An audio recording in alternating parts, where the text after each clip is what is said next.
Xiaomi Redmi phone တွေမှာဇာပြားကူထားတဲ့ application တွေကို install တင်မရလို့စိတ်ညစ်နေလားရှင်ဒါဆိုရင်တော့ခုပြပြမဲ့နီလန်လေးတိုင်းလိုက်လို့ကြည့်ပါနော်ဇာပြားလေးတွေကထည့်ထားရဲ့ဒီမှာဒီ software လေးကိုကျွန်တော်တို့ install တင်မယ်ပေါ့နော် install လုပ်လိုက်တော့ကျွန်တော်တို့အောက်မှာဒါမျိုးစာတန်းကြီးပေါ်လာရပေါ့နော်အဲ့ဒါမျိုးဆိုလို့ရှိရင်ကျွန်တော်တို့ install တင်မရဘူးဒါဆိုရင်ပထမဆုံး setting လေးတွေဝင်လိုက်ဖုန်းရဲ့ setting လေးတွေဝင်လိုက်ပြီးတော့ my device လေးတွေဝင်လိုက်ပေါ့နော်ဝင်ပြီးတော့ဒီ OS version လေးကိုခုနှစ်ချက်လေးခောက်လိုက်ပေါ့နော်အောက်မှာyou are now developer ဆိုပြီးပေါ်လာနိုင်မယ်ကျွန်မဖော်ပြီးသားဖြစ်နေတဲ့အတွက်အဲ့ဒါမျိုးလေးပေါ်လာပေါ့နော်ပြီးရင်ပြန်ထွက်ပြီးအောက်ထိဆွဲလိုက်ပါအောက်နားလေးမှာ additional setting ဆိုတာလေးရှိရယ်ဒီနားလေးထပ်ဝင်လိုက်ပါပေါ်ထင်းနေလေးဆွဲလိုက်ပြီးဒီမှာ developer option ဆိုတာလေးရှိရယ်ဒီထက်လေးထပ်ဝင်လေးပေးလိုက်မှဖြစ်ပါတယ်ဒီထဲရောက်သွားပြီဆိုတော့ကျွန်မအဆုံးထိဆွဲလိုက်ပေါ့နော်ဆွဲပြီးတော့ရင်ဒီထဲလေးမှာ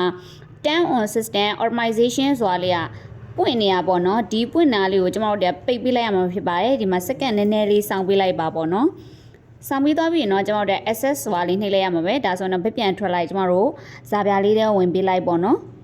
ဇာပြားလေးတွေရောက်သွားပြီးတော့ကျွန်တော်တို့ Sona လေးက install တင်မရတဲ့ဒီ software လေးကို install တင်ကြည့်လိုက်ပါမယ်